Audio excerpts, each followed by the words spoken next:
अस्सलाम वालेकुम, welcome to my YouTube channel.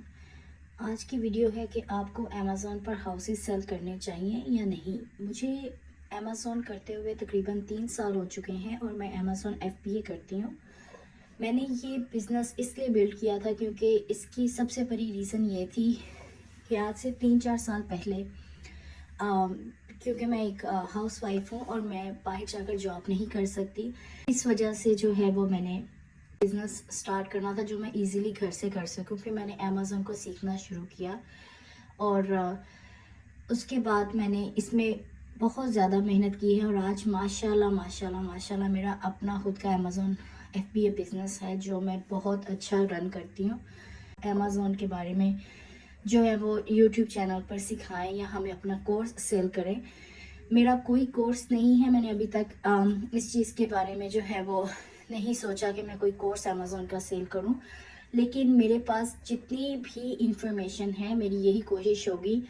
मैंने ये जो यूट्यूब चैनल है इसके ऊपर जो है वो मैं आपको वीडियोस जो हैं वो अमेज़ॉन के बारे में आपकी हेल्प कर सकूं। आपको जो भी इसके बारे में सीखना है, अमेज़ॉन साइन अप से लेकर आप अमेज़ॉन पर अपनी ब्रांड रजिस्ट्री किस तरह से करवा सकते हैं, आपको FBM करना चाहिए या FBA करना चाहिए, आपको प्रोडक्ट हंटिंग कहाँ से करनी है, आपको सोर्सेज कहाँ से लेने हैं, अगर आप USA में हैं तो आपको कौन कौन से सप्लायर्स चाहिए, आपको अपनी जो प्रोडक्ट है उसको अनगेटेड करवाने के लिए कौन से जो हैं वो प्लेटफॉर्म्स चाहिए, कौन से स्टोर्स जिन पर आप जाकर उनसे इनवॉइसेस लेकर अपने अनगेटेड करवा सकते हैं प्रोडक्ट्स को। IPL किस तरह से काम करता है, लाइक अमेज़ॉन की ईच एंड एवरीथिंग अगर आपको सीखनी है तो वो इंशाल्लाह मेरी यही कोशिश होगी कि मैं आपको इसके बारे में वीडियोस बनाकर सिखाती जाऊं। और आप कमेंट्स भी कर सकते हैं कि आपको कौन से टॉपिक, क्योंकि अगर मैं इसका कोर्स बनाऊंगी फिर मैं उसको सेल करूंगी तो काफ़ी सारे लोग जो हैं उसको बाय नहीं करते। होगी कि मेरे इस चैनल के ऊपर मैं अमेज़ॉन की ईच एंड एवरी सिंगल जो भी उसकी जितनी रिक्वायरमेंट्स हैं अमेज़ॉन FBA को रन करने के लिए वो मैं आपकी सारी आपको सिखा सकूं। और मेरी बहनें जो घर से बाहर निकलकर जॉब नहीं कर सकती, वो घर में बैठ के अपना छोटा सा बिजनेस स्टार्ट करके, आप छोटे से शुरू कर लें, उसके बाद आप इसमें आप मेहनत करें तो इंशाल्लाह आप लोग इसको बहुत ज़्यादा इससे अर्निंग कर सकते हैं। अभी आज जो मैं वीडियो बना रही हूँ वो है कि आपको अमेज़ॉन के ऊपर हाउसेस सेल करने चाहिए या नहीं, इसके बारे में हम बात करेंगे। तो सबसे पहले जी हम अमेज़ॉन लिस्ट आ जाएगी। अब आजकल आप देख रहे होंगे बहुत सारे लोग जो हैं वो ये वाले जो हाउसेस हैं इनको अमेज़ॉन के ऊपर FBM में, आप इनको FBM ही कर सकते हैं। उसकी रीज़न ये है तो अमेज़ॉन के ऊपर FBA इसलिए नहीं कर सकते हैं क्योंकि ये बहुत बड़ी प्रोडक्ट है, क्योंकि जब वो इसको अपने वेयर हाउस में रखेगा तो वो आपसे बहुत ज़्यादा चार्जेस लेगा और आपको उसमें प्रॉफिट नहीं होगा। ठीक है, तो हम इसको इसलिए FBM करते हैं, फुलफिलमेंट बाय मर्चेंट, क्योंकि जब भी ये ऑर्डर आएगा आप कस्टमर से ऑर्डर लेंगे और उसके बाद जो है वो आपको पेमेंट करेगा और वो टाइम बताएगा कि वो इसको कितने दिनों में मैन्युफैक्चर करके कितने दिनों में आपके कस्टमर तक डिलीवर करेगा। आपको उसके लिए कुछ एडवांस देना होगा या आपको शायद उसको फुल पेमेंट करनी पड़े, ये डिपेंड करता है कि आप कौन से सप्लायर के साथ डील कर रहे हैं। ठीक है, तो यहाँ पे आप देखिए जी, फॉर एग्जांपल ये वाला हाउस जो है वो $10,692 का है। अब आप इसके यहाँ पर अगर ये देखें जी, ये सोल्ड बाय स्टेकफिट LLC है, ठीक है, और शिप्स भी उन्हीं की तरफ से होगा। लाइक आई टोल्ड यू कि ये FBM ही हो सकता है, ये FBA नहीं हो सकता। हाँ जी, यहाँ पर आप देखिए,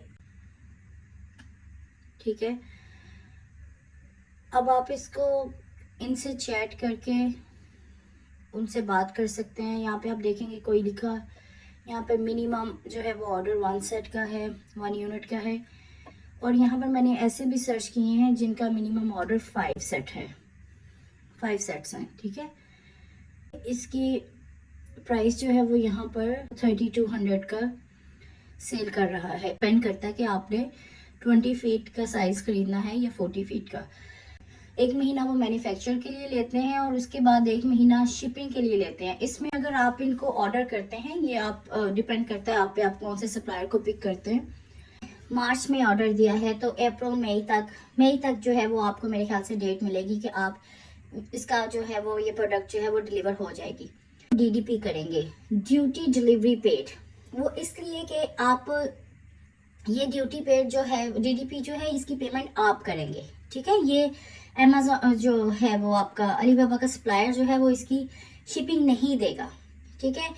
और जब आप इसको डिलीवर करवाएंगे तो आप इसको डायरेक्ट जो है वो अपने कस्टमर के एड्रेस के ऊपर डिलीवर करवाएंगे, आप अपने घर में या अमेजोन के वेयर हाउस में डिलीवर नहीं करवाएंगे। कि फॉर एग्जांपल आपने ऑर्डर दिया, आपने पेमेंट भी कर दी सप्लायर को, तो आपका कस्टमर कह देता है कि मुझे इसे बाय नहीं करना, आई वॉन्ट माई रिफंड। अपनी जो पेमेंट सप्लायर को की है वो आपकी पेमेंट ज़ाया हो जाएगी, वो आपको पेमेंट वापस नहीं मिलेगी, क्योंकि 10 कस्टमर हैं तो 10 के 10 कस्टमर्स जो हैं वो आपको रिटर्न ही कर दें। हो सकता है एक कस्टमर करे, नो, उसको नहीं रिटर्न करें।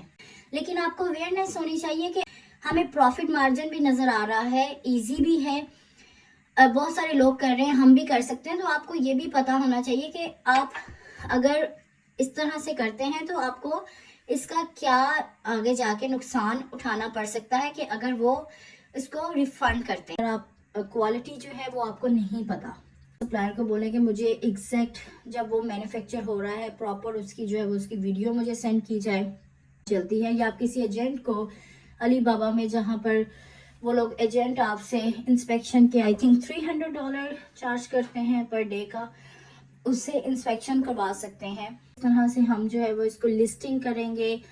हम इसको लिस्टिंग जो है वो किसी के मीटू करके करें, किसी के ब्रांड के अंदर जो है वो उसकी परमिशन लेकर जाकर भी इसकी लिस्टिंग करें, या अपने ब्रांड के ऊपर इसको लिस्टिंग करें। तो मैं रिकमेंड करूंगी कि आप इसको अपने ब्रांड से लिस्टिंग करें, ठीक है। अगर आप इसको अपने ब्रांड पर सेल करते हैं, मीटू नहीं करते, तो कोई भी इसकी प्राइस को चेंज नहीं कर सकता। आपको पता है कि मैंने अगर इसको 6 या 7 हज़ार का बाय किया है अच्छी क्वालिटी में, इस पर मैंने 4,000 शिपिंग भी दी है, उसके बाद मैंने अमेजोन को भी पे करना है, तो मेरा भी प्रॉफिट मार्जिन अच्छा होना चाहिए। तो आप इसको कोशिश करें कि 20,000 22,000 तक इसको सेल करें, ठीक है। जब ये हाउस सेल करना चाहते हैं तो आपकी कम्युनिकेशन अपने सप्लायर के साथ और अपने कस्टमर के साथ, दोनों के साथ आपका कम्युनिकेशन बहुत ही ज़्यादा अच्छा होना चाहिए। आपको सारे पॉइंट्स क्लियर होने चाहिए। आई होप कि मैंने ब्रीफली एक्सप्लेन कर दिया है कि आपको अमेजोन के ऊपर हाउसेस जो हैं वो सेल करने चाहिए। अगर करने चाहिए तो कौन कौन सी बातों का आपको ख्याल रखना है। मैं बिल्कुल नहीं कह रही कि आपको अमेजोन पे हाउसेस नहीं सेल करने चाहिए, डेफिनेटली आप करें। अल्लाह आपकी मदद करे, आपके बिजनेस में इजाफा हो, आपके रिस्क में इजाफा हो। लेकिन कुछ पॉइंट्स जो मैंने आपको बताए हैं आप उनको बस अपने जहन में रखिएगा। इंशाल्लाह अगली वीडियो में मिलेंगे और हम कुछ नया सीखेंगे। Thank you so much for watching.